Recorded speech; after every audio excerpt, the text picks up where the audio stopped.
Welcome to 99 TV. నేను మూల శ్రీనివాస్. ఇక మనతో ఈరోజు స్పెషల్ ఇంటర్వ్యూలో ఉన్నారు గోనె ప్రకాష్ రావు, మాజీ ఎమ్మెల్యే, మాజీ ఆంధ్రప్రదేశ్ ఆర్టీసీ చైర్మన్.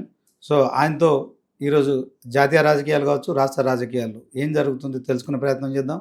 ముందుగా ఉపరాష్ట్రపతి అభ్యర్థిని ఇండియా కూటమి ప్రకటించడం కావచ్చు, మరి మెజార్టీకి సంబంధించి మరి మెజార్టీ లేకున్నప్పటికీ కూడా ఉపరాష్ట్రపతిని ప్రకటించడం వెనుక కారణం ఏంటి తెలుసుకుందాం. సార్ నమస్తే. నమస్తే.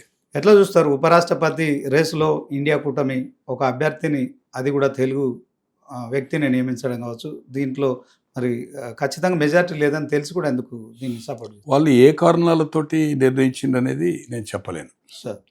బట్ పోటీ అనేది ఏదైతుందో మెజార్టీ లేకున్నా కూడా గతంలో రాష్ట్రపతులు, ఉపరాష్ట్రపతులు, స్పీకర్లు, డిప్యూటీ స్పీకర్లు, అక్కడ ఒక కూటమి ఉంది, ఎన్డీఏ, యువతల పక్షం ఇండియా కూటమి ఉంది. వాళ్ళు స్ట్రెంగ్త్ ఏదైతుందో అప్పుడప్పుడు అది చేసుకుంటానికి ఎవరు ఏదన్నా స్టాండ్ చేంజ్ చేస్తారా అని జనరల్గా ఏదైతుందో సమిష్టి నిర్ణయం తీసుకొని ఒక యూనిటీ ఏదన్నా రేపు ఉండే ఉద్యమాలకు కానీ ప్రోగ్రాం కోసం కానీ ఇటువంటి వచ్చినప్పుడు వినియోగించుకొని ఏదైతుందో ఈ 20 రోజుల 25 రోజులు ఈ రాష్ట్రపతి ఉపరాష్ట్రపతి పేరు మీద ప్రచారం ఉంటుంది అన్ని రాష్ట్రాల్లో. దీనిపై ఏదైతుందో గతంలో ఉండే మీడియా కానీ ఇప్పుడున్న విస్తృత స్థాయి మీడియాలో కానీ ఈవెన్ బీబీసీ అటువంటివి కూడా కవర్ చేయడం జరుగుతుంటుంది. కొన్ని పాలసీస్, ప్రోగ్రామ్స్, ఇష్యూస్ మీద నెంబర్ ఆఫ్ ఇష్యూస్ మాట్లాడతారు.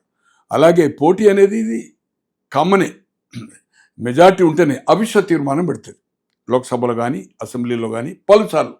అంటే 2/3 అంటే దాదాపు 300 స్ట్రెంత్ ఉంటే 50 లేకున్నా అవిశ్వాస తీర్మానం మినిమం ఎంత పర్సంటేజ్ ఉంటుంది. నాకు ఆల్ ఆఫ్ సడన్ అడిగింది కనుక జస్ట్ హెల్త్ ప్రాబ్లమ్స్ తోటి నాకు అది. సో నో కాన్ఫిడెన్స్ మీన్స్ బలం ఉంటేనే పెట్టాలని లేదు, ఇవాళ అభ్యర్థి బలం ఉంటేనే పెట్టాలని లేదు, ఓడిపోతామని తెలిసినా కూడా పెడతారు. కానీ ఒక్కొక్కసారి ఏమవుతుందంటే బలం ఉన్నా కూడా మిత్రపక్షాల అభ్యర్థి అయిన రాష్ట్రపతి ఎన్నికల్లో ఉపరాష్ట్రపతి అనే జ్ఞాపకం లేదు, ఎన్నికైన సందర్భం ఉంది. పొలిటికల్ క్రైసిస్ అయినప్పుడు అక్కడ కూటమి ఒక పార్టీ అయినప్పుడే పార్టీ అభ్యర్థిని ఓడించడం జరిగింది. కూటమిలో ఏదైనా లుకలుకలు జరగచ్చు 20 రోజుల్లో. అలాగే నో కాన్ఫిడెన్స్ మోషన్ ఎందుకు పెడుతుందంటే దాని మీద సమగ్రంగా చర్చించడానికి ఒక 5 రోజులు 6 రోజులు సమయం ఉంటుంది. గవర్నమెంట్ ఫెయిల్యూర్స్ను irrespective of subject, law and order, price rise, everything మాట్లాడవచ్చు. కానీ అదే నో కాన్ఫిడెన్స్ లేకపోయేది ఉంటే క్వశ్చన్ అవర్ ఉంటుంది, తర్వాత దాని మీద బిజినెస్ రూల్స్ ప్రకారమే మాట్లాడవలసి ఉంటుంది. నో కాన్ఫిడెన్స్ మోషన్ ఎప్పుడైతే ఉంటుందో దాని మీద అనర్గల్గా ప్రసంగించవచ్చు. ఇది ప్రజలకు మెసేజ్ పోతుంది. ప్లస్ హౌస్లో కొన్ని 100 సంవత్సరాలు ఇంతకుముందేమో ప్రింట్ ఉంటుండే, ఇప్పుడు సీడీలు చేసేది ఏదైతుందో రికార్డు ఉంటుంది, 100 సంవత్సరాలు ఉంటుంది. దానికోసం ఏదైతుందో సింబాలిక్ పోటే, గెలిచమా ఓడతామా అని కాదు, వీళ్ళ స్ట్రెంత్ను ఏదైతుందో ప్రొజెక్ట్ చేసుకుంటాని కోసము. కొంతమంది న్యూట్రల్స్ ఉన్నారు, నీతులు చెప్తా ఉన్నారు. సో వాళ్ళ స్టాండ్ ఏముంటుంది వాళ్ళు ఎక్స్పోజ్ చేయడానికి కూడా కొన్ని స్ట్రాటజీస్ ఉంటాయి. ఎందుకోసం పెట్టిండ్రు అనేది నేను చెప్పలేను, అది నిన్ననే రాత్రి డిసైడ్ అయింది కనుక ఐ కాంట్. Okay sir. తెలుగువాడు ఉపరాష్ట్రపతిగా పోటీ చేస్తున్నాడు. గతంలో ప్రధాని కూడా పివి నరసింహారావు తెలుగువాడు అయినప్పుడు ఒక తెలుగు వాళ్ళందరం కూడా సపోర్ట్ చేయాలి, తెలుగు సీఎంలు కూడా సపోర్ట్, అటు ఏపీ చంద్రబాబు కావచ్చు, తర్వాత తెలంగాణ సీఎం రేవంత్ రెడ్డి ఇద్దరు కూడా ఒక పిలుపునిస్తున్నారు. తెలుగువాడు మొదటిసారి పివి నరసింహారావు తర్వాత పోటీ చేయడాన్ని మనం ఖచ్చితంగా తెలుగు ప్రజలుగా ఎట్లా చూడాలంటే? సో తెలుగు నాన్ తెలుగు అనేది ఏముండదు సార్, ఇది ఒక పార్టీ ఇష్యూ. నిన్న రేవంత్ రెడ్డి గారు ఏం మాట్లాడినరా అనేది నేను చూడలే సార్. బస్ తెలుగు వాళ్ళు అయితే తెలుగు వాళ్ళు సపోర్ట్ చేయాలంటే మరి తమిళ వాళ్ళు అయితే తమిళ్ సపోర్ట్ చేయాలంటారు, నార్త్ ఇండియన్స్ ఏం చేయాలి? అట్లా ఏముండదు, అదేముండదు. పివి నరసింహారావు గారికి అప్పుడున్న పరిస్థితిలో నంద్యాల నుంచి ఉప ఎన్నిక, అతను కాంగ్రెస్ పార్టీలో రిటైర్ అయ్యాడు. ఎప్పుడైతే రాజీవ్ గాంధీ చనిపోయాడో అనుకోని పరిస్థితిలో ఎలక్షన్లు అవుతుందో సోనియా గాంధీ రాజకీయాలు రాక పార్టీ అధ్యక్ష పదవి, అప్పటికి రాజీవ్ గాంధీ అధ్యక్ష పదవి, ఎలక్షన్స్ రన్ అవుతూ ఉంటే చనిపోయాడు.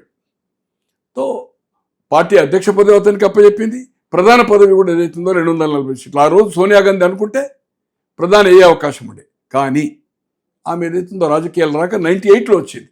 అలాగే ఏదైతుందో ఇప్పుడు ఆయనకు పోటీ ఏదైతుందో లోక్సభ చేయాలి, రాజ్యసభ కూడా కావచ్చు. నంద్యాల ప్రతాప్ రెడ్డి గారు ఏదైతుందో రాజీనామా చేసి ఉప ఎన్నిక జరిగింది. ఆ ఎన్నికల్లో తెలుగుదేశం పోటీ పెట్టలే. అట్లా అంటే నరసింహులు గారు ఇండిపెండెంట్ ఎన్నికయ్యాడు 89లో. అవును. మొదటి నుంచి తెలుగుదేశం. నేను ఎన్టీ రామారావు గారు శిష్యుని అంటాడు, అవును. నేను దేవుడు అంటాడు. కానీ రామారావు గారు ఏదైతుందో ఇవ్వకపోతే ఇండిపెండెంట్ గెలిచాడు 89లో. 99లో కాంగ్రెస్ గెలిచారు నరసింహులు. అప్పుడు చంద్రబాబు గారు టికెట్ ఇవ్వాల. బట్ ఆ రోజు ఏదైతుందో ఆయన నామినేషన్ ఇచ్చాడు, ఇండిపెండెంట్గా పోటీ చేశాడు నరసింహులు. తెలుగువాడు అనేది, తెలుగు గౌరవం అనేది నాకు రామారావు గారు జన్మనిచ్చిండ్రు, 83లో మంత్రి ఇచ్చిండ్రు. ఈ రోజు వరకు ఆయన రామారావు గారిని ఏదైతుందో దేవుడు అంటాడు. మరి పివి నరసింహారావు గారికి పోటీ చేశాడు. తో పోటీకి ఏదైతుందో రామారావు గారు పెట్టలే, చంద్రబాబు గారు కూడా ఏదైతుందో సపోర్ట్ చేయాలా, పోటీ అది జరుగుతుంది. అడగడం అనేది అది రేవంత్ రెడ్డి గారి ఇష్టం. బట్ చేయాలా చేయొద్దనేది చంద్రబాబు గారు. నేను అనుకోను కదా అంటే చంద్రబాబు గారు కూటమిలో ఉన్నారు. అవును సార్. అక్కడ మంత్రివర్గంలో ఉన్నారు కేంద్రంలో, ఇక్కడ బీజేపీ వాళ్ళు మంత్రివర్గంలో ఉన్నారు. కూటమి కలిసి పోటీ చేసింది. కూటమి అభ్యర్థిని తెలుగు నాన్ తెలుగు అనేది ఉండదు. నేను అనుకోను కదా అంటే అటువంటి రేవంత్ రెడ్డి గారు అడిగి ఉండొచ్చు, కానీ ఖచ్చితంగా కూటమి అభ్యర్థికే చంద్రబాబు గారు చేస్తారు. ప్రకాష్ రావు గారు వాస్తవానికి రాష్ట్రపతి విషయంలో కావచ్చు, ఉపరాష్ట్రపతి విషయంలో కావచ్చు, గతంలో ఎప్పుడైనా ఈ ఎన్నికలు జరిగాయా? దీంట్లో పాలక పక్షాలు కావచ్చు, ప్రతిపక్షాలు పోటీ చేసిన సందర్భాలు ఉన్నాయా? ఇందిరాగాంధీ గారు 66లో ప్రధాని అయ్యారు. ప్రధాని అయిన తర్వాత 67లో పోటాపోటీగా ఎన్నికలకు పోయారు. 67 రెగ్యులర్ ఎన్నికలు, assembly, Lok Sabha, assembly and parliament కలిసి వచ్చాయి. తో దాదాపు నార్త్లో ఒక 6-7 రాష్ట్రాల్లో మిశ్రమ ప్రభుత్వాలు వచ్చాయి, కిచిడి ప్రభుత్వాలు, కాంగ్రెస్ రాల. 69లో రాష్ట్రపతి ఎన్నిక, బెంగళూరులో వర్కింగ్ కమిటీలో ఏదైతుందో ఆమెకు మెజార్టీ లేదు. అప్పుడు ఆ వర్కింగ్ కమిటీలో మొరార్జీ దేశాయ్ గారు, కామరాజ్ గారు, అతుల్ ఘోష్ గారు, తర్వాత బారువా, నిజలింగప్ప, ఇటువంటి హేమీలు సీనియర్, ఇందిరాగాంధీ కంటే సీనియర్లు ఉండేవాళ్ళు. దాంట్లో వర్కింగ్ కమిటీలో మెజార్టీ లేక నీలం సంజీవ్ రెడ్డి గారి అభ్యర్థాన్ని ఆ గ్రూప్, అంటే ఇందిరాగాంధీని డిప్యూటీ ప్రైమ్ మినిస్టర్గా మొరార్జీ దేశాయ్ ఉండే ఆ గ్రూప్ ఏదైతుందో ప్రపోజ్ చేశారు. ఎస్కే పాటిల్ కానీ, బారువా కానీ, కామరాజు కానీ వీళ్ళంటారు. బట్ ఈమెకు సంజయ్ రెడ్డి గారు అంటే ఇంట్రెస్ట్ లేకుండా సంజయ్ రెడ్డి, నేను ప్రధానమంత్రి ఉన్నప్పుడు రాష్ట్రపతి నా అభ్యర్థి ఉండాలా, నాకు అనుకూలం ఉండాలా, అనుకోని పరిస్థితిలో ఓటింగ్ అంటే ఒపీనియన్లో వర్కింగ్ కమిటీ మెంబర్లది ఒపీనియన్, కాంగ్రెస్ పార్టీ పార్లమెంటరీ పార్టీలో ఒక ఓటు మెజార్టీతో సంజీవ్ రెడ్డి గారి ప్రతిపాదించిన సంజీవ్ రెడ్డి గారిని ఏదైతుందో 1 ఓట్ మెజార్టీ తోటి ఏదైతుందో అని నిర్ణయించడం జరిగింది. అప్పుడు నామినేషన్ ఫైల్ ఇందిరాగాంధీ గారు ఏదైతుందో నీలం సంజీవ్ రెడ్డి నామినేషన్ ఫైల్ చేసింది ప్రధానిగా. నిజలింగప్ప ఏఐసిసి ప్రెసిడెంట్ 10 సెట్లో 20 సెట్లు వేశారు. బట్ ఎప్పుడైతే Neelam Sanjiva Reddy for Congress absolute majority ఉంది, ఎవరు మిత్రపక్షాలు లేదు, పోటాపోటీ ఉంది అనుకోండి. మిగతా ప్రతిపక్షాలైన భారతీయ జనసంఘ్, సోషలిస్ట్, స్వతంత్ర పార్టీ చుక్కగుర్తు, మర్రి చెట్టు, సిపిఐ, సిపిఎం, తర్వాత బంగ్లా కాంగ్రెస్ అజయ్ ముఖర్జీ ఆఫ్ బెంగాల్, భారతీయ క్రాంతి చరణ్ సింగ్, వీళ్ళందరూ కలిసి ఒక వివి గిరి అని, తెలుగువాడే వివి గిరి తెలుసు కదా, తర్వాత రాష్ట్రపతి అయ్యాడు, ఉపరాష్ట్రపతి ఉండే, రాష్ట్రపతిగా పోటీ చేశాడు. అతన్ని అప్పటికే ఆయన సిట్టింగ్ ఉపరాష్ట్రపతి, అతన్ని అభ్యర్థిగా నిర్ణయించడం జరిగింది వివి గిరి. ఎవరు?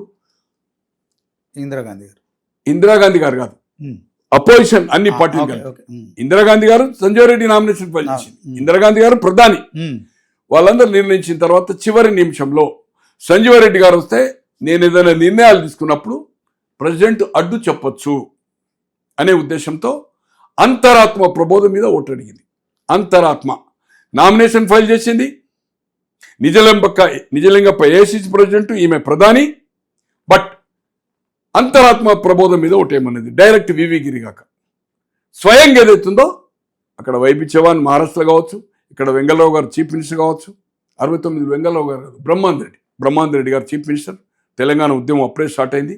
అలాగే చెన్నారెడ్డి గారి నాయకత్వంలో తెలంగాణ ప్రజాసమితి, దాని తరఫున దాదాపు నేను అనుకుంటున్నప్పుడు మెల్కోటే అని సిట్టింగ్ ఎంపీ తెలంగాణ ప్రజాసమితిలో చేరాడు. తర్వాత రమాపతిరావు ఆఫ్ కరీంనగర్ తెలంగాణ ప్రజాసమితిలో చేరాడు. రాజా రామేశ్వరరావు ఆఫ్ మహబూబ్ నగర్ తెలంగాణ ప్రజాసమితిలో ఉన్నాడు. 3 కాక ఇంకో 4 లోక్సభ సభ్యులు. అలాగే ఎమ్మెల్యేలు దాదాపు ఏదైతుందో 30 మంది అయి అపోజిషన్ లీడర్గా అప్పటి వరకు గౌతులచ్చన్న ఉండే, గౌతులచ్చన్న అప్పుడు బ్రహ్మాందరెడ్డి గారు ముఖ్యమంత్రి, నూకల్ రామచంద్ర రెడ్డి ఆఫ్ వరంగల్, అతను ఏదైతుందో అపోజిషన్ లీడర్. చెన్నారెడ్డి గారు కూడా స్వయంగా ఫోన్ చేసి నా అభ్యర్థికి మీరు మద్దతు చేయండి. ఇతను తెలంగాణ అంశం పెట్టాడు. తెలంగాణ అంశం పెడితే ఆఫ్టర్ ది సెలక్షన్ నేను తెలంగాణ అంశాన్ని పరిష్కరించడానికి ప్రయత్నం చేస్తా అని చెప్పింది. అప్పటికి 71 పార్లమెంటు ఎన్నికలు రాలే, ఉద్యమం నడుస్తూ ఉంది. సో ఆ ఎన్నికల్లో అంతరాతో ప్రబోధం మీద ఒకటి అడిగితే పాలకపక్షమైన ఇందిరాగాంధీ స్వయంగా ప్రపోజ్ చేసిన, అంటే నామినేషన్ ఫైల్ చేసిన నీలం సంజీవ్ రెడ్డి ఓడిపోయి మిత్రపక్షాలైన అభ్యర్థి వివి గిరి గెలవడం జరిగింది. ప్రతిపక్షాల అభ్యర్థి మొదటిసారి రాష్ట్రపతిగా వివి గిరి గారు ఏదైతుందో సంజీవ్ రెడ్డి గారి అఫీషియల్ క్యాండిడేట్ ఓడించి స్వయంగా ప్రధాని ఏదైతుందో నామినేషన్ ఫైల్ చేసి అంతరాత్మ ప్రబోధం మీద ఓటేయమన్నది. ఆన్ రికార్డ్ ఏది ఆల్ ఇండియా రేడియో కానీ, అప్పుడు టీవీలు లేవు, ప్లస్ రేడియో ఉంటుండే కదా, తర్వాత పత్రికలు కానీ పిలిపించింది. వ్యక్తిగతంగా ఆమె ఎవరైతే వింటారో వాళ్ళకి ఫోన్ చేసింది. ఇక్కడ బ్రహ్మాండ రెడ్డి గారు ఫోన్ చేసింది, ఏం చేసిందో అని పక్కకు పెట్టండి. చెన్నారెడ్డి గారు మద్దతు చేసింది, అట్లా వైపించేవారు. ఆమెకు ఏదైతే స్ట్రాంగ్ ఫాలోవర్స్ అనుకున్నారో, స్ట్రాంగ్ ఆమె తర్వాత చీఫ్ మినిస్టర్ అయినరు, అప్పుడు నామినేటెడ్ పంపుతుంటారు కదా, ఆమె సాయం చేసిందో వాళ్ళని అడిగారు. అప్పుడు మొరార్జీ దేశాయ్ గారు డిప్యూటీ ప్రధాని క్యాబినెట్లో. అప్పుడు ఇమీడియట్గా ఆయన రిజైన్ చేసి ఆయన, Atul Ghosh, Nijalingappa and Kamaraj, SK Patil, Bombay SK Patil, ఇటువంటి ఉద్దండులంతా బయటకెళ్ళి కాంగ్రెస్ ఏదైతుందో చీల్కొచ్చిన తర్వాత ముందస్తు ఎన్నిక పోయింది. 71లో ముందస్తు ఎన్నిక. అప్పటికే బంగ్లాదేశ్ వారైంది, బంగ్లాదేశ్ సపోర్ట్ చేయడం వల్ల పాకిస్తాన్లో అంతర్భాగమే బంగ్లాదేశ్ విడిపోయింది, రాజాభరణాలు రద్దు చేసింది, బ్యాంక్స్ నేషనలైజ్ చేసి ఎన్నికలకు పోయింది. ముందస్తు ఎన్నిక 72 బదులు 71 పోయింది. అప్పటి వరకు కాడేడ్లున్నది ఆవుదూడైపోయింది. ఇది కొత్త కాంగ్రెస్, పాత కాంగ్రెస్ ఏదైతుందో రాట్నం గుర్తు. ఎవరు దాంట్లో కామరాజు, నిజలింగప్ప వీళ్ళందరూ ఏదైతుందో ఆల్రెడీ దాంట్లో స్టాండ్ అయ్యారు. ఆ ఎన్నికల్లో అఖండ విజయం వచ్చింది వాళ్ళకు 71. అప్పుడు వేరే ఎన్నిక ఎప్పుడన్నా ఎవరు ఓడారా గెలిచిందా అనేది నాకు గుర్తులేదు. పోటీ మాత్రం జరిగింది. పోటీ నెంబర్ ఆఫ్ టైం జరిగింది. రాష్ట్రపతికి జరిగింది, ఉపరాష్ట్రపతికి జరిగింది. బట్ ఇనానిమస్ అనేది బిఫోర్ 71 వరకు చాలా తక్కువ, అంటే పోటీ జరిగింది. మెజార్టీ ఉన్నా కూడా మెజార్టీ లేకుండా ప్రతిపక్షాలు సింబాలిక్ పోటీ పెట్టినాయి. ఇది మాత్రం ఏదైతుందో పాలకపక్షమైన నీలం సంజీవ్ రెడ్డి గారి ఓటమి చెందిండ్రు. ఇప్పుడు ఆ పరిస్థితి లేదు, అంత స్ట్రాంగ్ లీడర్షిప్ లేదు అక్కడ. అప్పుడు మెయిన్ ఏదైతుందో ఇందిరాగాంధీ అంతరాత్మ, అంటే అక్కడ స్ట్రాంగ్ నెక్ టు నెక్ ఉండే, కొంత టిల్ట్ ఉండే, 2-3%, అంటే ఓ 40-50 లోక్సభ రాజ్యసభ సభ్యులు ఇంక్లూడింగ్ ఎంపీస్ అనుకోండి, ఇద్దరిని ఎంపీ అంటారు, రాజ్యసభ లోక్సభను ఎంపీ అంటారు. ఎమ్మెల్యేలు ఆమె టిల్ట్ చేయగలిగింది, గెలిపించుకున్నది. వివి గిరి ఏదైతుందో ఆమెకు అనుకూలత ఏదైతుందో ప్రదర్శించిండా లేదా అనేది మనకు ప్రస్తావన లేదు. గతంలో ఇటువంటి సంఘటన ఉంది, కానీ ఇప్పుడున్న పరిస్థితిలో పిలిపే వరం ఇయ్యచ్చు క్లారిటీగా 543 ప్లస్ 239 782 392 రావాలా. వాళ్ళకు 420 పైన ఉన్నాయి, ప్లస్ ఒక 30 న్యూట్రల్స్ ఉన్నారు. కనుక గెలుపు అనేది it should be easy. Sudarshan Reddy గారు వారు అడ్వకేట్గా ఉండి high court, supreme court and Goa Lokayukta నుంచి ఒక 4-5 రోజుల నుంచి ఒక సహాయం, 4-5 రోజుల కింద వారు ఒక సహాయం అడిగాను. ఒక 3-4 రోజుల కింద, 3-4 రోజుల తర్వాత కూర్చుందాం ప్రకాశ్రావు గారిని చెప్పాడు. ఒక ఇష్యూలో ప్రభుత్వానికి ఆర్థికంగా ఇబ్బంది ఉంది ఇక్కడ కర్ణాటకలో, ఒక సబ్జెక్టును కోర్ట్ ఆఫ్ వార్డ్స్ గురించి వారితో చర్చించే దానికోసము జానారెడ్డి గారి దగ్గరికి పోతే, జానారెడ్డి గారికి సుదర్శన్ రెడ్డి గారి మిత్రుడు ఆయన ఫోన్ చేశాడు, ఇట్లా ప్రకాశ్రావు గారు వస్తారంటే మేమిద్దరం కూర్చుని మాట్లాడిన తర్వాత మళ్ళీ తర్వాత జానారెడ్డి గారు మేము ముగ్గురు కూర్చుండేది ఉండే. అనుకోకుంటే ఇప్పుడు 1.5 month మాకు డిలే అవుతుంది ఈ ఎన్నిక వలన. నాకు సుదర్శన్ రెడ్డి గారు అడ్వకేట్గా ఉన్నప్పుడు 79 నుంచి పరిచయం, సుప్రీంకోర్టులో ఉన్నప్పుడు, హైకోర్టులో ఉన్నప్పుడు, నెంబర్ ఆఫ్ ఇష్యూస్లో, నెంబర్ ఆఫ్ ఫంక్షన్స్లో, పెళ్ళిళ్ళు కానీ రిటైర్ అయిన తర్వాత కానీ కలుస్తూ ఉంటాము. మంచి సంబంధం, వారి కుటుంబ సభ్యులతో కూడా నాకు మిత్రుత్వం ఉంది. తో వారు మంచివారు. బట్ దానికి నేనేమి ఈ అభ్యంతరం లేదు, ఈజ్ ఎక్సలెంట్. బట్ ఉన్న పరిస్థితిలో గెలుపు అనేది సాధ్యమయ్యే పని కాదు. కానీ ఏదైతుందో ఒక ప్రొజెక్షన్, ఈ యూనిటీ కోసం ఏదైతుందో అన్ని పక్షాలు కలిసి ఏదైతుందో మేము యూనిటీ ఉన్నాము, మా స్ట్రెంత్ ఏదైతుందో ఎవరు ఏంటి అనేది కొంత న్యూట్రల్ ఉన్నారు, వాళ్ళ స్టాండ్ ఏంది అనే దానికోసం పాలు పెట్టచ్చు. ఎందుకు పెట్టింది అనేది నాకు ఐడియా లేదు.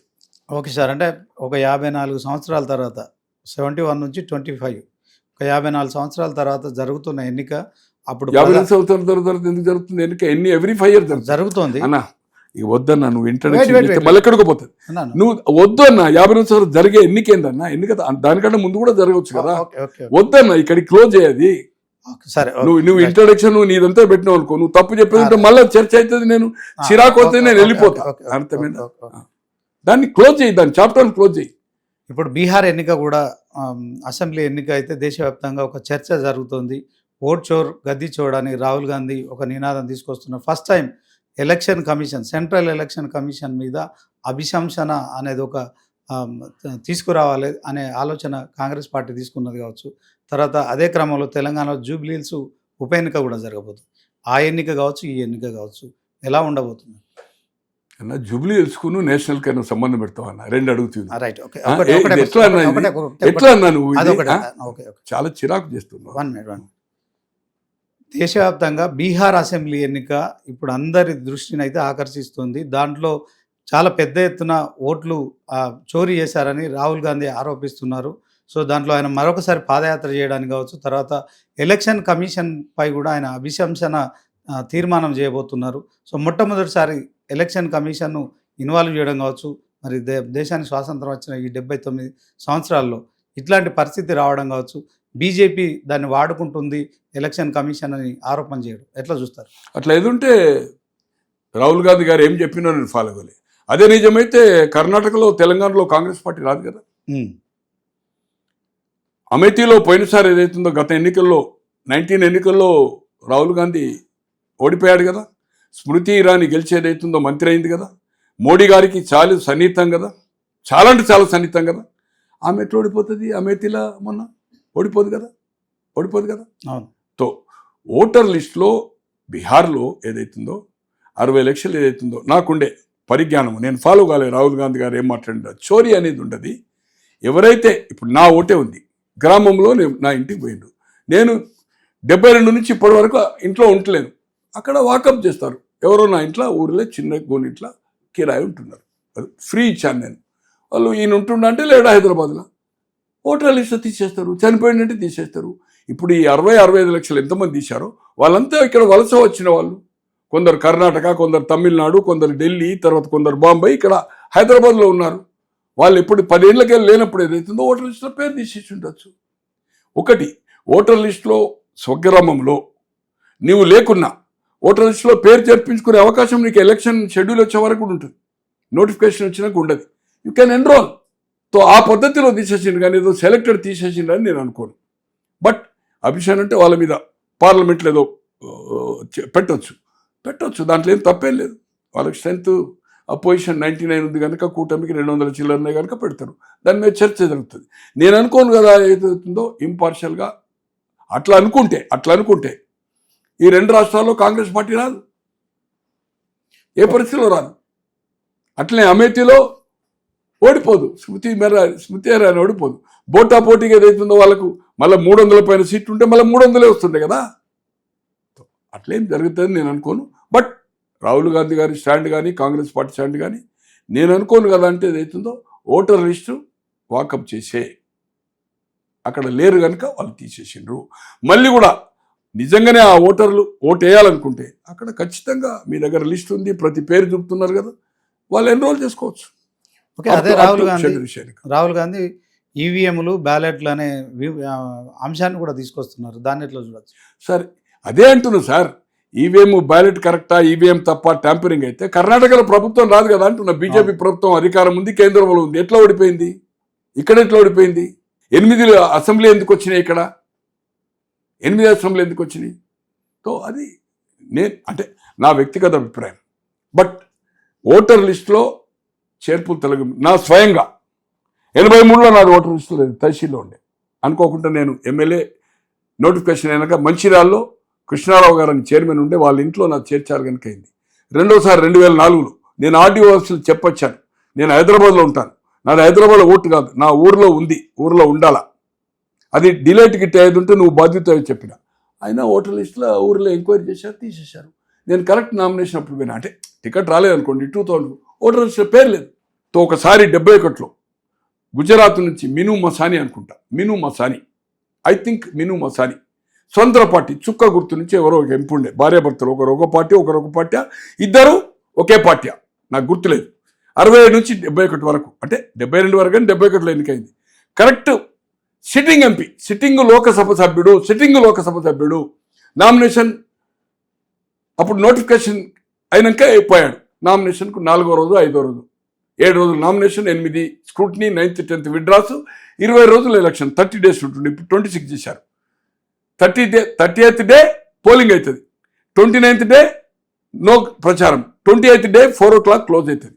ఆయన పేరు లేదు. అప్పుడు ఒక ఎలక్షన్ కమిషన్ ఒక సర్కులర్ ఇష్యూ చేసింది. ఎవరైతే సిట్టింగ్ ఎమ్మెల్యే కానీ, ఎమ్మెల్సీ కానీ, రాజ్యసభ కానీ, లోక్సభ కానీ, ఇంకా లోకల్ బాడీ ఉన్నదో లేదో, ఖచ్చితంగా ఓటర్ లిస్టులో పేరు ఉందా లేదా అని అక్కడ రిటర్నింగ్ ఆఫీసర్, తహసీల్దారా, ఆర్డీఓనా, కలెక్టర్ చూడవలసిన బాధ్యత వారిది అనేది అప్పుడు ఒక సర్కులర్ ఇష్యూ అయింది అన్ని రెవెన్యూ ఆఫీసులకు. సో ఇట్లా ఒక లోకసభ సభ్యునిది సిట్టింగ్ది ఓటర్ లిస్టులో పేరు లేదు. అది మిస్టేక్ ఏ ప్రభుత్వంలో జరుగుతుంది.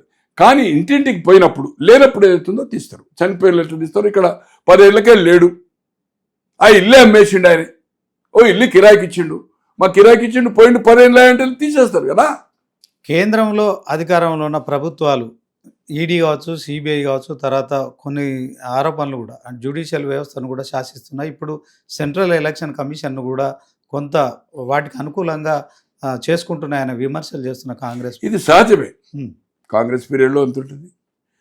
ఎలక్షన్ కమిషన్ కానీ, ఇప్పుడు సిబిఐ కానీ, తర్వాత కేంద్ర సంస్థలు, anything of controlled by even IT ఏదైతుందో రైట్స్ కానీ వాళ్ళు అనుకున్న వాళ్ళని జరుగుతాయి, వాళ్ళ పార్టీలు జరగాలి.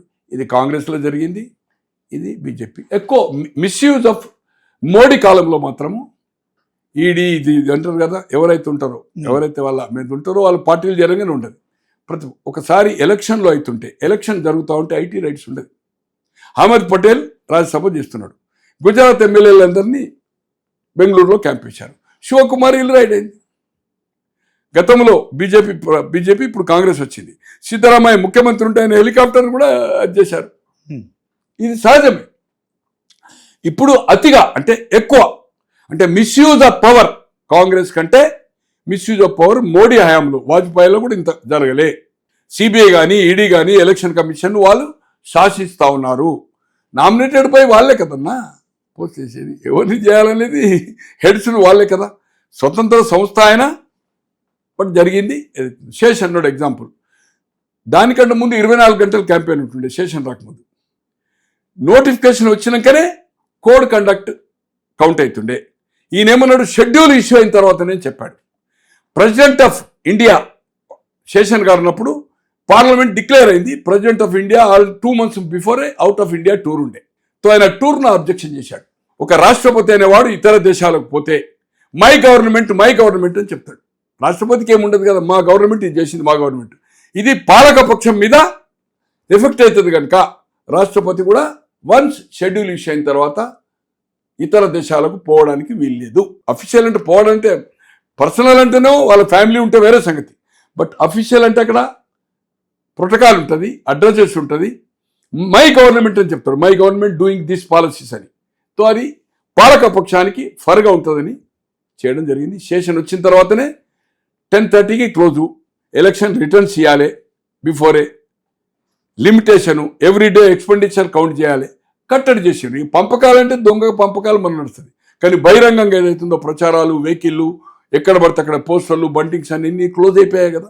2019 ఎన్నిక కావచ్చు, తర్వాత 2024 రెండు ఎన్నికలను పూర్తి స్థాయిలో అంటే 2014 నుంచి కూడా బీజేపీ 3వ సారి అధికారంలోకి వచ్చింది. దాంట్లో కాంగ్రెస్ గ్రాఫ్ క్రమక్రమంగా పెరుగుతున్నట్టుంది. సో రేపు రానున్న ఏదైతే 28, 29, 27 ఒకవేళ కనుక ఒకే దేశం ఒక ఎన్నిక వస్తే కాంగ్రెస్ ఎలా ఉండబోతుంది, బీజేపీ పరిస్థితి ఎలా ఉండబోతుంది? ఎందుకంటే మొదటిసారి వచ్చిన దానికంటే బీజేపీ ఎక్కువ ఎంపీ సీట్లు గెలుచుకుంది. 3వసారికి వచ్చే మాత్రం కంపల్సరీ మిత్రుల సహకారం తీసుకోవాల్సిన పరిస్థితి ఎలా ఉండబోతుంది? కాంగ్రెస్ పార్టీ 2009లో ఎన్ని సీట్లు గెలిచింది? 2004లో 148, 2009లో 203, 204. యూపీఏ ప్రభుత్వము మన్మోహన్ సింగ్ గారు ప్రధాని. 2014 వచ్చే వరకు ప్రతిపక్ష హోదా రాలే, 42 41. 2019 వచ్చే వరకు అంతే, 2-3 సీట్లు పెరిగి ప్రతిపక్ష హోదా రాలే. ఇప్పుడు ఎన్ని పెరిగినాయి? 99 అయింది, డబుల్ ఫిగర్. తో ఏది పెరిగినా కాంగ్రెస్ పార్టీ బెంగాల్లో 77 నుంచి ఇప్పుడు ఒక 2-3 మమతా ఇస్తే తప్పితే 2-3 గెలిచే అవకాశం లేదు. యూపీలో 89 నుంచి 6, 7, 5, 10 ములాయం సింగ్నో మాయావతి కలిస్తేనో తప్పితే లేదు. మాయావతి ఇప్పుడు అవుట్ అయింది, అక్కడ 0 అయిపోయింది. 89 నుంచి కనుమరుగైపోయింది. అమేథీ కూడా స్వయంగా పోయినసారి ఓడిపోయాడు 19లో. అలాగే బీహార్లో 4-5 సీట్లు ఇస్తేనా లల్లు గారు ఇస్తే దయా దక్షిణంతో ఇస్తే తప్పితే అక్కడ 0. 67 నుంచి తమిళనాడులో అయితే డిఎంకేనా అయితే అన్నా డిఎంకేనా 10-5 ఇచ్చేది ఉంటే ఎమ్మెల్యేలు తక్కువ ఇచ్చినా వాళ్ళతో సారి వీళ్ళతో సారి. ఈ 200 సీట్లో సొంతగా పోటీ చేస్తే 5-10 సీట్లు రాని అవకాశం, 10 సీట్లు రాని అవకాశం. తో కేంద్రంలో ఏదైతుందో మళ్ళీ 200 పైన వచ్చో 250 పైన వచ్చి కాంగ్రెస్ కనుచూపు మేరలో కనబడతలేదు. 4వసారి రేపు రాబోయే ఎన్నిక 24 అంటే 29 కదా, 29లో కూడా కాంగ్రెస్ పార్టీ ఏదైతుందో మహా అంటే ఒక 120, బీజేపీ 20 తగ్గొచ్చు, 3వసారి వచ్చింది 4వసారి. కానీ మళ్ళీ ఏదైతుందో ఇక్కడ 2004 యూపీఏ ఫామ్ కావడానికి 42 మంది సిపిఎం, 10 మంది సిపిఐ, 4 ఫార్వర్డ్ బాప్ రిపబ్లికన్, 56 మంది left and 39 Samajwadi, 21 Mayawati, 60 plus 56 116 ఉంటేనే యూపీఏ అయింది, 148 వచ్చి. ఈ రోజు కమ్యూనిస్టులకు కనుచూపు మేరలో బెంగాల్ అయిపోయింది, త్రిపుర అయిపోయింది, ఏమని ఉంటే లెఫ్ట్ రైట్ ఎక్కడ కేరళలో అది లెఫ్ట్ అయినా కూటమే బీజేపీ వ్యతిరేకమే, రైట్ అయినా కాంగ్రెస్ గ్రూప్ అయినా కూడా వ్యతిరేకం. ఇప్పుడు కమ్యూనిస్ట్ ఉంది, రేపు కాంగ్రెస్ వస్తుంది. తో ఏమైనా ఒక 10 సీట్లే ఫార్వర్డ్ బ్లాక్ కానీ రిపబ్లికన్ కానీ సిపిఎం కానీ సిపిఐ 1-2 10. ఈ 10 అంటే ఇక్కడ ఎన్ని తక్కువైనాయి? 40 దగ్గర. మాయావతి 0 అయిపోయింది, ఆమె ఓడిపోయింది. 21 కాదు 2-3 కూడా గెలిచే అవకాశం లేదు. ములాయం 80లో, ములాయం అంటే అఖిలేష్, ఇప్పుడు అఖిలేష్ అయితే 35-40. దీన్ని ఎవరు పూరించాలి? డిఎంకే వాళ్ళ కూటమిలో ఉంది, ఏది బీజేపీ వ్యతిరేకంగా. అటు మమతా ఉంది, వాళ్ళిద్దరు మేం ప్రధాని అంటారు కదా. 30 సీట్లు వస్తే అఖిలేష్ 30 వస్తే నేను ప్రధాని అంటారు కదా. కాంగ్రెస్కు 120 రానప్పుడు కాంగ్రెస్ ఏదైతుందో రాహుల్ గాంధీ ప్రధాని చేస్తా అని చాలా మంది గంభీరంగా మాట్లాడుతూ ఉన్నారు, కనుచూపు మేరలో కనబడతలేదు. ఈ 200లో 10 సీట్లు రానప్పుడు ఎక్కడి నుంచి నీకు స్ట్రెంత్ వస్తుంది? యూపీఏ గతంలో ఫామ్ అయింది కూడా బికాస్ ఆఫ్ 116 రావడంలో వాళ్ళు వీక్ అయిపోయారు కదా. ఇప్పుడు వీక్ అయినప్పుడు ఎక్కడుంది? సో అందుకోసం ఏదైతుందో మళ్ళీ 4వసారి కూడా మీరు అడిగిన ప్రశ్నకు కాంగ్రెస్ 20 సీట్లు 30 సీట్లు పెరగవచ్చు, 20 ఇంకా తగ్గొచ్చు, 220 230. బట్ అగైన్ ఆల్సో బీజేపీకే అవకాశము ఉంది. కాంగ్రెస్ ఆషామాషి కాదు, కిచిడి ప్రభుత్వము. ఆ కిచిడి ప్రభుత్వం వచ్చినా కూడా నిలవది. ఎందుకు నిలవదంటే ఒక దిక్కు అఖిలేష్, ఒక దిక్కు తేజస్వి యాదవ్, ఒక దిక్కు మమత, ఒక దిక్కు స్టాలిన్. వీళ్ళంతా 30 సీట్లు ఉండి గుంజుతూ ఉంటారు. లుకలుకలై మళ్ళీ మధ్యంతర ఎన్నికలు గతంలో ఎట్లయితే డిజాల్వ్ అయ్యి జనతా ప్రభుత్వం కూలిపోయింది, విపి సింగ్ ప్రభుత్వం కూలిపోయింది, అట్లే మన దేవగౌడది నేషనల్ ఫ్రంట్ కూలిపోయింది, 3 సార్లు కూలిపోయినాయి కదా. ఆ పద్ధతిలో ఉంటుంది.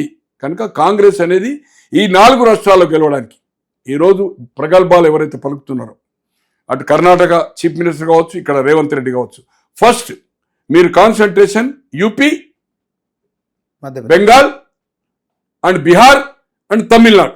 అక్కడ పార్టీ ఎట్లా పైకి రావాలి, అక్కడ పోయి మీరు ప్రచారం చేయండి, ఎన్నికల్లో కాదు. 67 నుంచి కాంగ్రెస్ ఫినిష్, 77 నుంచి బెంగాల్ ఫినిష్, 89 నుంచి యూపీ బీహార్. తో అక్కడ చూడండి. అక్కడ రానప్పుడు మీరు ఎక్కడ ప్రధాని రాహుల్ గాంధీ చేయగలుగుతారు? ఇక్కడ మీరు ఎట్లా గెలుస్తారు? 16 గెలుస్తారు కావచ్చు. ఆ రాష్ట్రాల్లో పోయి పనిచేయండి నెలకు 4 రోజులు. రేవంత్ రెడ్డి గారు తమిళనాడు ఇన్ఛార్జ్ తీసుకుంటారా? పక్క తెలుగు వాళ్ళు ఉన్నారు కదా అక్కడ, పక్క మనకు బార్డర్ కదా. కమాన్ ఒక నెలకు వారానికో 2 రోజులు పోండి, 8 రోజులు పోయి తమిళనాడులో ఇంప్రూవ్ చేయండి మీరు. రేవంత్ రెడ్డి గారు, తర్వాత ఈ మాట్లాడే మంత్రులు కానీ, తర్వాత మన పిసిసి ప్రెసిడెంట్ మహేష్ గౌడ్ గారు కానీ పోండి, అక్కడ పనిచేయండి. 1000 మంది కార్యకర్తలు రాహుల్ గాంధీని ప్రధాని చేయాలి కదా. ప్రధాని ఇక్కడ ఏదైతుందో గవర్నమెంట్ వచ్చినాక 8 అసెంబ్లీ వస్తే 8 లోక్సభ వచ్చినాయి, ఇంకెక్కడ ప్రధాని చేస్తావు? ఇక్కడనే 8 కూడా కొట్టుకున్నావు నువ్వు. క్యాండిడేట్లనే ఆయారం గాయారంలో తీసుకొచ్చిండ్రు. సో అందుకోసము పక్క రాష్ట్రంలో పోయి పనిచేయండి, ఇన్ఛార్జ్ తీసుకోండి, మీరు బలవంతులు, ఆర్థికంగా ఉన్నారు, వాక్చాతుర్యం ఉంది. రాహుల్ గాంధీని ప్రధాని చేయాలి కనుక మన తెలంగాణ నుంచి కర్ణాటక నుంచి 2 రాష్ట్రాల్లో మంత్రులు పోయి అట్టహాసంతో ప్రోటోకాల్ ఉంటుంది, అక్కడ పనిచేయండి. ఈ 4 రాష్ట్రాల్లో కూరుకుపోయింది 67, 77, 89 నుంచి 2 రాష్ట్రాలు. అక్కడ పనిచేసి రాహుల్ గాంధీని ప్రధాని చేయడానికి ప్రయత్నం చేయండి అని నేను వ్యక్తిగతంగా నేను ఇంపార్షియల్గా మాట్లాడుతున్నాను. ఇది వ్యతిరేకత కాదు, చిత్తశుద్ధి ఉంటే మైకులలో కార్యకర్తల్లో ప్రధాని చేస్తాం, ఆయన దించుతాం కాదు, దించుడు మీ తరం కాదు. నెక్స్ట్ ఎన్నికల్లో కాంగ్రెస్ను ఇంప్రూవ్ చేసి ఆ రాష్ట్రాల్లో పనిచేయండి. ఈ రాష్ట్రాల్లో మనం ఎట్లా గెలుస్తాం, మొన్న పోయినా ఇప్పుడు గెలుస్తాం.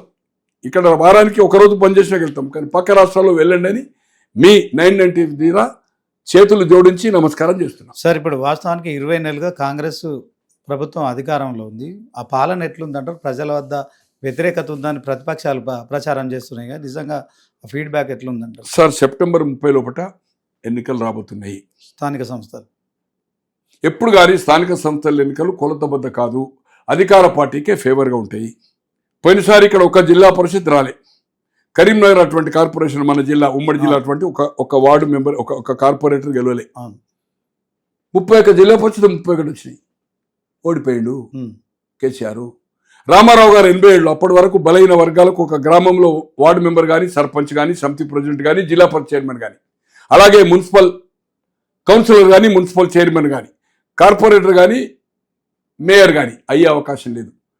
రామారావు గారు దేశంలో మొదటిసారిగా 300 సమితిలను 1096 మండలాలు చేసి, బీసీలకు రిజర్వేషన్ చేసి, మహిళలకు చేసి రాజ్యాధికారం కల్పించిండు సర్పంచ్ల కానించి. అటువంటిది 1096లో మోర్ దాన్ 90% మండలాలు గెలిచి జడ్పీటీసీ లేవు, జడ్పీటీసీల తర్వాత అయినాయి, ఫస్ట్ మండల పరిషత్. అటువంటిది గెలిచి తను ఓడిపోతూ ప్రభుత్వం పోయింది. 2 లోక్సభ వచ్చినాయి 34, 89లో. మొన్న జగన్మోహన్ రెడ్డి గారు భారతదేశ చరిత్రలో అంత లోకల్ బాడీ స్వీప్ చేయలే. ఈవెన్ చంద్రబాబు గారి కాన్స్టిట్యూన్సీ కుప్పం కానీ, లోకేష్ గారి కాన్స్టిట్యూన్సీ కానీ స్వీప్ చేశారు. అటువంటిది మొన్న చిత్తుగా పోయి 11 సీట్లు ప్రతిపక్ష హోదా రాలేదు. తో స్థానిక మాయావతి గారు పోటీ చేయలేదు, తర్వాత 300 సీట్లతో చీఫ్ మినిస్టర్ అయింది. జయలలిత గారు కరుణానిధి ఉన్నప్పుడు పోటీ చేయలేదు, తర్వాత ఆమెకు 203 వచ్చి 6 సీట్లు మాత్రమే డిఎంకే వచ్చి ముఖ్యమంత్రి అయింది. తో స్థానిక సంస్థల ఎన్నిక సంబంధం లేదు. కానీ ఇక్కడ అధికార పక్షానికి ఫుల్గా రావాలి. కానీ నాకు ఉండే సమాచారం ఇప్పుడు మిడిమిడి జ్ఞానంతో మళ్ళీ ఒకసారి దీన్ని తీసుకుందాము. ఖచ్చితంగా నిజామాబాద్ జిల్లా పరిషత్ 100% బీజేపీ వస్తుంది. అలాగే ఆసిఫాబాద్ 100% ఏదైతుందో బీఆర్ఎస్ వస్తుంది. కొమరం భీము, ఆసిఫాబాద్ అంటే కొమరం భీము. అలాగే ఏదైతుందో Adilabad, it is a chance of BJP between BRS, Congress third. అట్లే నిర్మల్ కాంగ్రెస్ ఏదైతుందో బీఆర్ఎస్ అండ్ బీజేపీ.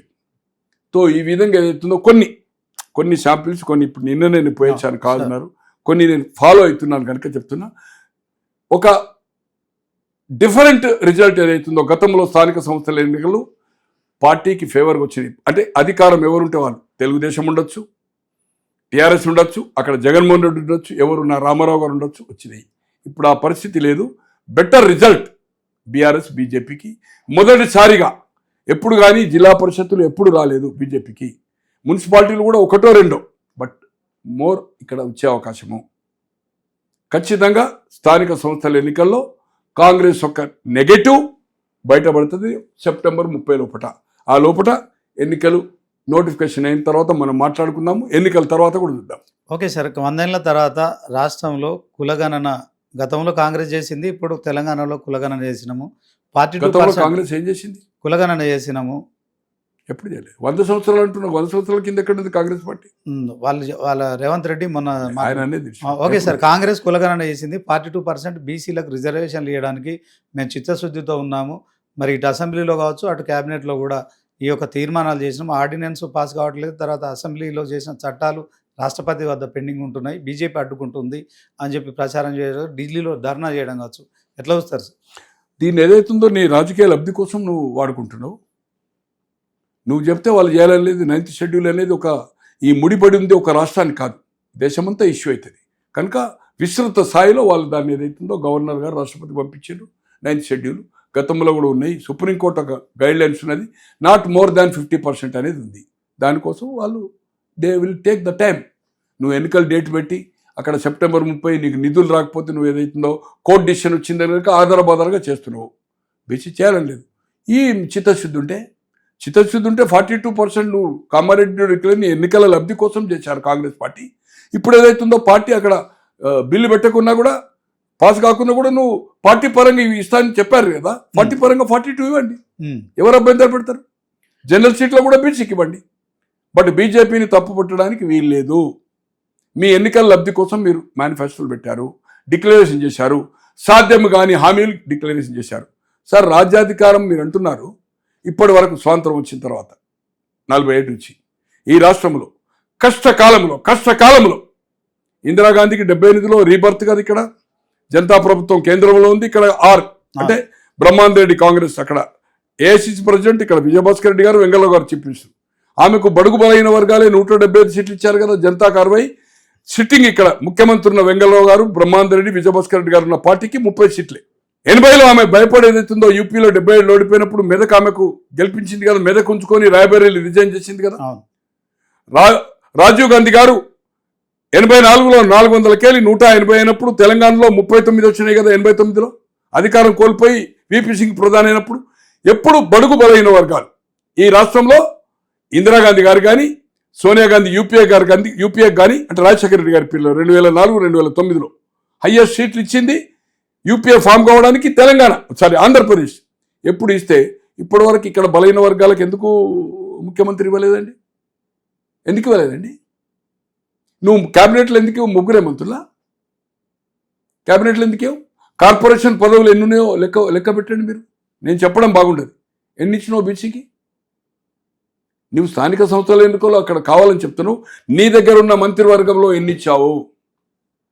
3 కదా, 8 మంది కలిసింది కదా. What is a project? అంటే నీ ప్రయారిటీ ఏంది? రాజ్యాధికారమే ఇంపార్టెంట్, లోకల్ బాడీ కాదు. ఈరోజు ఏదైతుందో మేమే బలైన వర్గాలు కాబోయే అంటే మేము చేస్తామని మహేష్ గౌడ్ గారు అంటున్నారు. ఇంతవరకు ఎందుకు సామాజిక న్యాయం దీంట్లో జరగలేదు? బడుగు బలగిన వర్గాలే ఇందిరాగాంధీ గారు కానీ, అండగా సోనియా గాంధీ గారు కానీ, రాజీవ్ గాంధీ గారికి ఈ రాష్ట్రం ఇచ్చింది. కమాన్, మీ మంత్రివర్గం అయితే ఫస్ట్ చేయండి, ముఖ్యమంత్రి తర్వాత సంగతి. ఈ యొక్క స్థానిక సంస్థల ఎన్నికలు సాధ్యం కాదని తెలిసిండి ధర్నాకి ఎందుకు రాలేదండి? రాహుల్ గాంధీ గారు అక్కడ లేరు, ప్రియాంక గాంధీ గారు ఎందుకు రాలే, ఖర్గే గారు ఎందుకు రాలే, వేణుగోపాల్ గారు ఎందుకు రాలే, సోనియా గాంధీ గారు ఎందుకు రాలేదు? ధర్నా ఎవరు వచ్చారండి? ఎందుకు చేశారండి ధర్నా? దేనికోసం చేశారండి ధర్నా? సుప్రీంకోర్టు ఉంది, దానికి సుప్రీంకోర్టు కూడా మనం జడ్జిమెంట్ ఇచ్చింది. రాష్ట్రపతిని, ఉపరాష్ట్రపతిని, గవర్నర్ను టైం బాండ్ పెట్టడానికి వీల్లేదు. అంటే 3 నెలలు చేయో రాలేదు. They will take time. వాళ్ళని తప్పట్టడానికి వీల్లేదు. మీరు డిక్లరేషన్ మీ సొంత లబ్ధి కోసం చేశారు. ఇప్పుడు 42% మీరు పార్టీ పరంగా ఇవ్వండి. జనరల్ సీట్ కూడా బీసీకి ఇచ్చి బీఫామ్ ఇవ్వండి, ఆర్థికంగా సహాయం చేయండి, గెలిపియండి.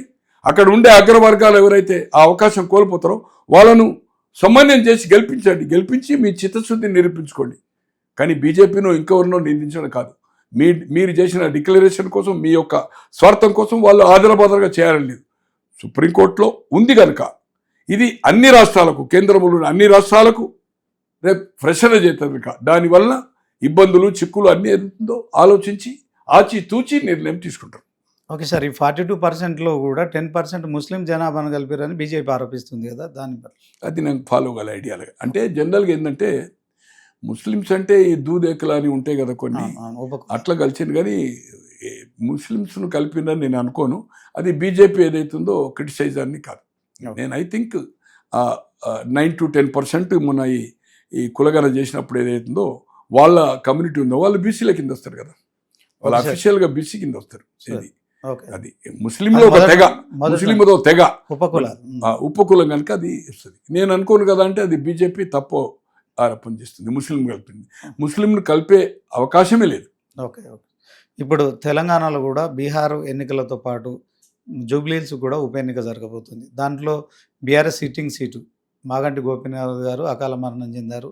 సో దాంట్లో బీజేపీ, బీఆర్ఎస్, కాంగ్రెస్ ఈ 3 పార్టీలకు కూడా ఇది ఒక సెమీఫైనల్ లాగా భావిస్తున్నట్టు ప్రచారం జరుగుతుంది. వాస్తవానికి ఆ ఉప ఎన్నికలో ఎలా సెమీఫైనల్ మీరు ప్రచారం చేస్తున్నాం social media or media. Semifinal ఎందుకు అవుతుంది? ఒక ఉప ఎన్నిక సెమీఫైనల్ ఎందుకు అవుతుంది? ఎప్పుడో 3.5 సంవత్సరాలకు జరిగే అసెంబ్లీ ఎందుకు సెమీఫైనల్ అవుతుంది? వాళ్ళ సీటు వాళ్ళు గెలవచ్చు.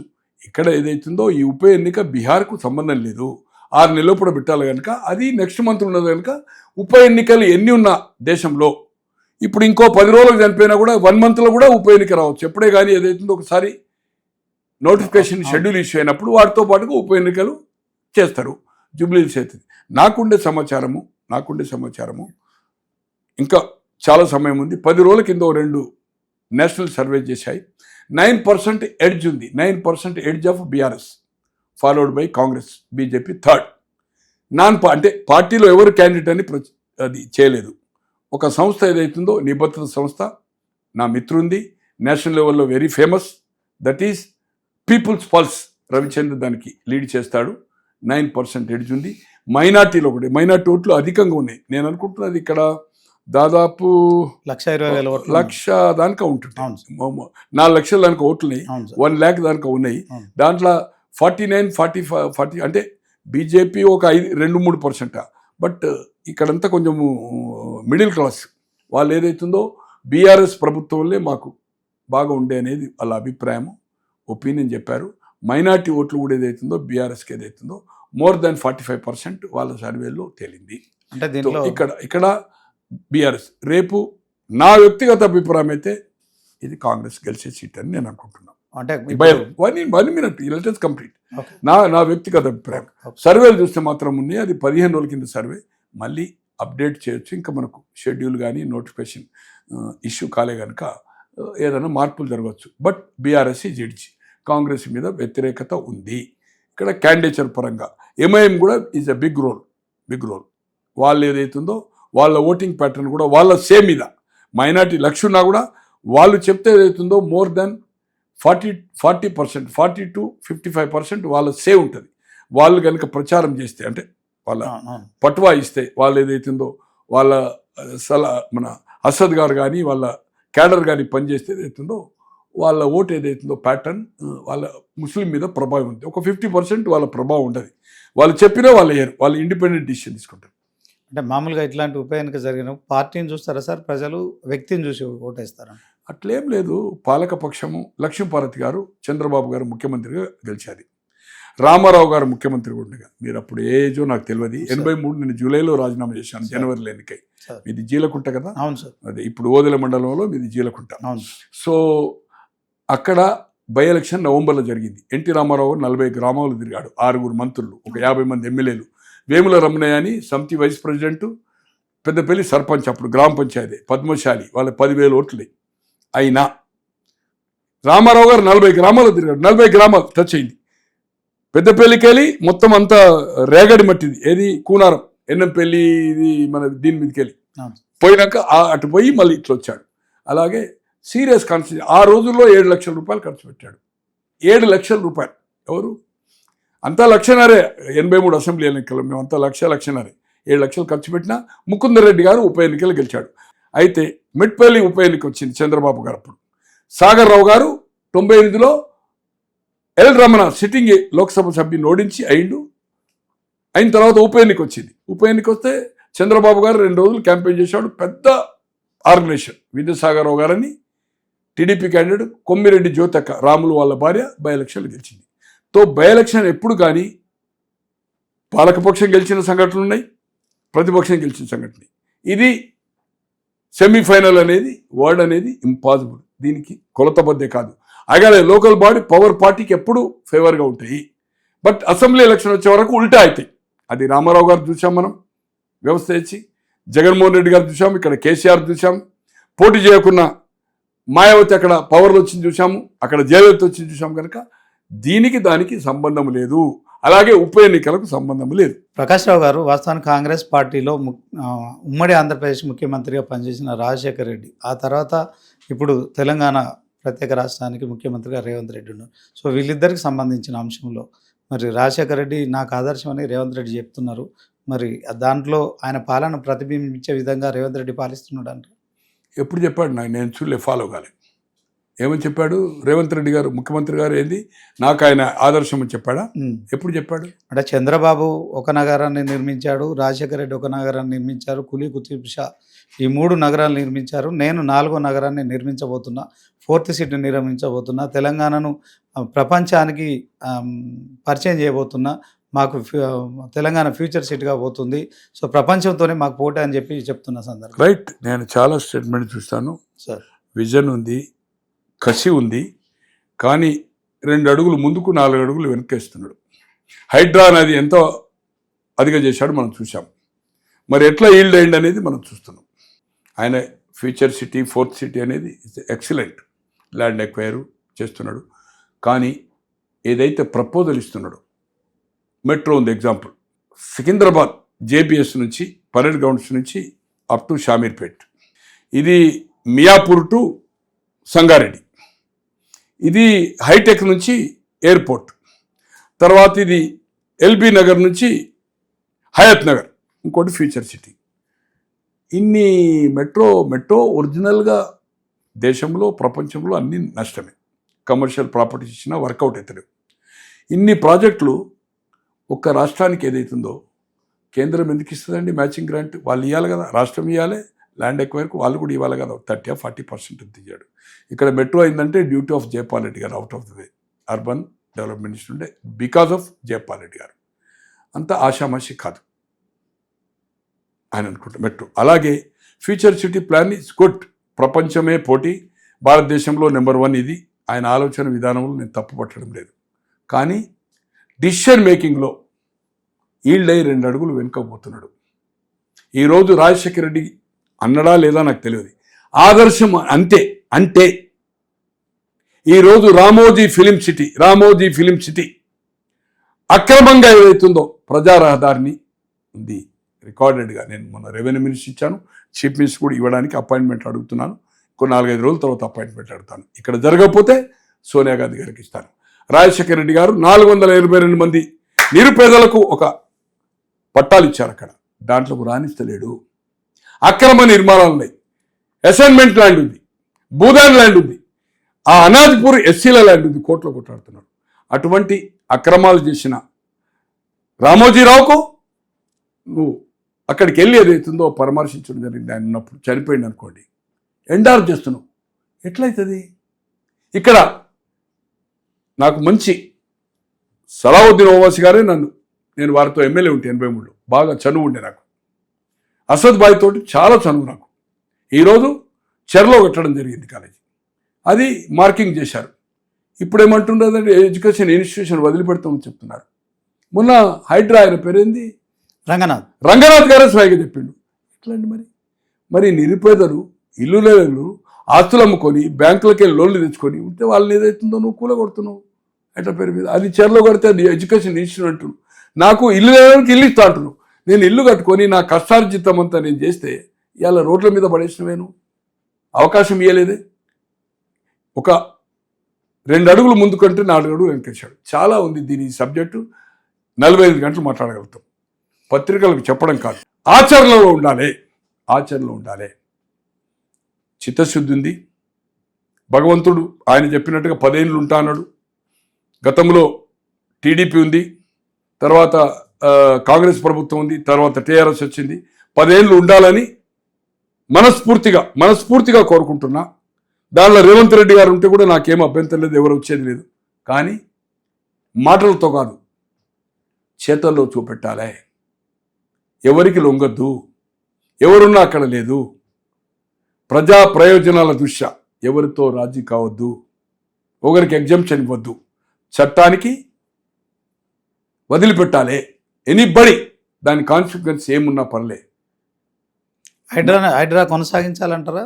ఏదైతే అది నేనెందుకు చెప్తున్నా, హైడ్రా కొనసాగించాలా లేదా అనేది వాళ్ళు నిర్ణయించాలి. నేను గొట్టంగాని 6 నెలలు ఎమ్మెల్యేని ఏదైతుందో నేను ఇవాళ రేపు చచ్చిపోయేటోని, నేను ఎవరిని నిర్ణయించడానికి, నేను ఎవరిని అంటున్నా? నువ్వు అడిగే ప్రశ్న నాకు అర్థం కాలే. నేను ఎవరిని ఉండాలా లేదా అనేది. అంటే ఈ వర్షాలు వచ్చినప్పుడు వరద నీరు అంతా రోడ్ల మీద వచ్చి ఎక్కడికక్కడ ట్రాఫిక్ జాములు కావచ్చు, తర్వాత ఆ వరదలతోనే ఇళ్లకు నీళ్లు చేరడం కావచ్చు, ఆక్రమించిన నాలాలు కావచ్చు, చెరువులు కావచ్చు, కాలువలు కావచ్చు, వాటన్నిటిని కూడా పునరుద్ధరించే కార్యక్రమం అయితే కొంత ప్రజల నుంచి పాజిటివ్గా వచ్చినట్టు అనిపిస్తోంది. అది మీరు అంటున్నారు 2 అడుగులు ముందుకేసి 4 అడుగులు వెనకేసి అనే క్రమంలో హైడ్రా చేస్తున్న కార్యకలాపాలు అంటే పేదవాళ్ళ ఇల్లు కూలగొట్టే అంశం కాదు, కేవలం అక్రమంగా ఫామ్ హౌస్లు నిర్మించుకొని తర్వాత నాలాలు కబ్జా చేసిన ఇష్యూలో ఏం చెప్తారు? ఆయన చెప్పింది కదా బహిరంగ సభలో ఎవరెవరికి పేర్లు, ఎవరి మీద చర్య తీసుకున్నాడు. ఇలా రాజ్భవన్ ముంగట నీళ్లు, సెక్రటరీలో నీళ్లు, కొందరు మంది నాయకులు ఏదైతుందో అధికారం ఇచ్చిన పేరు చెప్పదలుచుకోలేను. ఏ పదవి లేని వాళ్ళు కూడా ఇండ్ల ముంగట్ల సిసి రోడ్లు వేసుకున్నారు కోట్ల రూపాయలు పెట్టి. ఎందుకు వేసుకున్నారండి సిసి రోడ్లు? మంత్రుల ఇండ్ల ముందు సిసి రోడ్లు. రాజ్భవన్ ఏ పరిస్థితుంది? ఖైరతాబాద్ ఉంది. దాని నీళ్ళు ఎందుకు నిలుస్తున్నాయి? కనీసం రాజ్భవన్లో రాజ్భవన్ ముందు ఏమైనా చేయాలా? సెక్రటరియట్ దగ్గర ఇబ్బంది అవుతుంది, చేయాలని ఒక రోజున రివ్యూ చేస్తున్నారండి. గత పాలకులు తప్పు చేశారు. నీకు విజన్ ఉంది, ఏజ్ ఉంది, 10 ఏళ్ళు ఉండాలనుకుంటున్నావు, 10 ఏళ్ళు కాంగ్రెస్ ఉండాలనుకుంటున్నావు. దీని మీద ఎప్పుడన్నా సీరియస్ డిస్కస్ చేశారా? ఈ నివారణ చర్యలు తీసుకుంటున్నారా? లేదు. ఇక హైడ్రా ఉండాలా పోవాలా అంటూ నేనెవరిని చెప్పడానికి? మూసి ప్రక్షాళన జరగాలంటారా? కాంగ్రెస్ ప్రభుత్వం మేము చేసి తీరుతామని చెప్తుంది. ఒక 30 సంవత్సరాల విజన్గా పోతుంది. ఈ ఇంటర్వ్యూ నువ్వు లాభం లేదన్నా. ఈ మూసి ఇంత పెద్ద సబ్జెక్టు హైడ్రాది ఎందుకన్నా నీకు సబ్జెక్ట్ వచ్చింది? నువ్వు మూసి ఉండాలా గొట్టం? నేను ఎవరినన్నా గొట్టం కానీ ఫుట్పాత్ కానీ 6 నెలలు ఎమ్మెల్యేను. నువ్వు నన్ను అడిగితే నేను ఒక ఎంపీని కాదు, ఎమ్మెల్యేని కాదు, ఒక పార్టీ రిప్రజెంట్ చేస్తలేను, ఒక విశ్లేషకుని. ఇటువంటి సబ్జెక్టు మాట్లాడితే నువ్వు ఇద్దరు బుర్ర ఖరాబ్ అయిపోతుంది.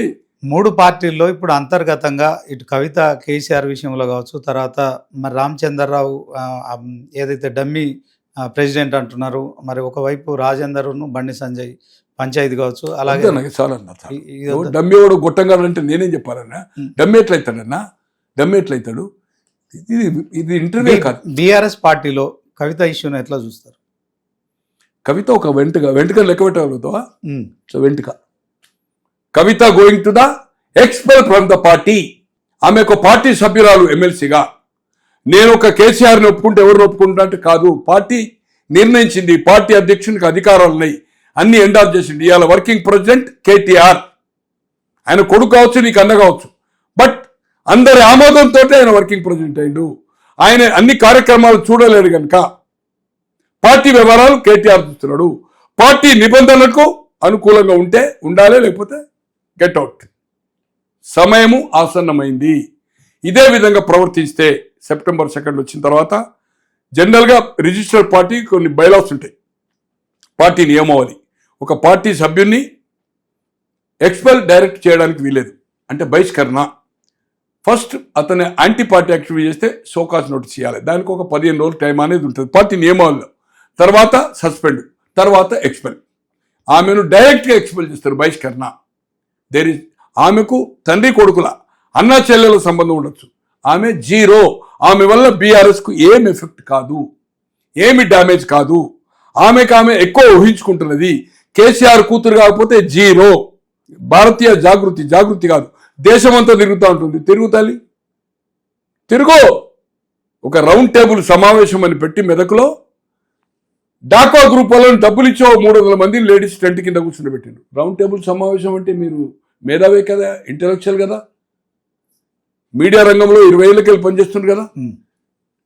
ఎన్జిఓ ఆర్గనైజేషన్ కుల సంఘంలో పిలిచేసి ఆ ఒపీనియన్ తీసుకుంటారు. ఈ బీసీ మూవ్మెంట్ ఏంది, మన కులగణ దాని మీద ఏంది, ఇప్పుడున్న పరిస్థితి ఏందనే దాని మీద ఆమె చర్చిస్తుంది కదా. వాళ్ళు శ్రోతలు ఎక్కువ వచ్చి పబ్లిక్ మీటింగ్ తెచ్చినట్టు కూర్చుని పెట్టి విజువల్స్ వస్తున్నాయి. సోషల్ మీడియాని రిక్వెస్ట్ చేస్తుంది, నాకు కొంచెం పబ్లిసిటీ అండి. నాలాంటి వాడు ఏదైతుందో విశ్లేషకుడు పోతాడు కదా, నాకు కొంచెం మద్దతు పలకండి అని చెప్తున్నది. పరువు పోతున్నది. పార్టీ సభ్యురాలుగా షీఈస్ ద మెంబర్ ఆఫ్ పార్టీలో ఏదైతుందో ప్రైమరీ మెంబర్ కాదు, యాక్టివ్ మెంబర్ ఉంది. ప్లస్ ఎమ్మెల్సీగా లెజిస్లేటివ్ పార్టీలో, బీఆర్ఎస్ లెజిస్లేటివ్ పార్టీలో ఆమె మెంబరు. పార్టీ నియమావళికి విరుద్ధంగా ప్రవర్తిస్తే పార్టీ నుంచి షోకాజ్ నోటీస్ ఇయ్యారు. ఖచ్చితంగా ఆమె సెప్టెంబర్లో బిఫోర్ లోకల్ బాడీ ఎలక్షన్ ఆమె వచ్చిన తర్వాత అడ్డం దిడ్డం మాట్లాడితే సివిల్ బహిష్కరణ పార్టీ నుంచి చేయబడుతుంది. అప్పుడు ఇండిపెండెంట్గా ఆమె ఎమ్మెల్సీ కూర్చుంటుంది. పార్టీ తరఫున ఇప్పటి వరకు ఏదైతే కౌన్సిల్లో ఆమెకు అవకాశం వచ్చిందో, ఈరోజు opposition leader Madhusudhanachari cabinet rank, ఆమెకు అవకాశం 7 పార్టీ సభ్యులు, ఇండివిజువల్గా అవకాశం పార్టీ చెప్తేనే అది. ఆమె ఏమన్నా అనుబంధ ప్రశ్నలు వేస్తే అవి అలో అయితే తప్పితే డిబేట్లో ఆమెకు అవకాశం ఉండదు. ఆ అవకాశం కల్పించదని నేను అనుకుంటున్న బీఆర్ఎస్ పార్టీ. కవిత చేసిన వ్యాఖ్యలు నాన్న దేవుడు, ఆయన చుట్టూ దయ్యాలు ఉన్నాయని కావచ్చు, దీని వెనుక తెలంగాణ సీఎం రేవంత్ రెడ్డి అని, వాస్తవానికి ఈ కేటీఆర్ కవితల మధ్య వద్దని కాదు, నేను One minute. నేను వద్దాను వద్దు ఫినిషింగ్ నీతోటి కాదు ఇది. ఫినిషింగ్ నీతోటి కాదు ఇది. ఒక్కొక్క కాదు, ఇది కూడా తీసే నాకు వద్దు. సార్ ఏం చెప్తున్నావు, ఏం మాట్లాడుతున్నావు? సో ఇది మరి మొత్తానికి మాజీ ఎమ్మెల్యే, ఆంధ్రప్రదేశ్ మాజీ ఆర్టీసీ చైర్మన్ గోనె ప్రకాష్ రావు గారు, ప్రముఖ రాజకీయ విశ్లేషకులు, జాతీయ రాజకీయాల గురించి కావచ్చు, రాష్ట్ర రాజకీయాల విషయంలో కావచ్చు, ఒక విలక్షణమైన అంశాలను అయితే వెలిపించారు. మొత్తానికి వారికి మాత్రం ధన్యవాదాలు.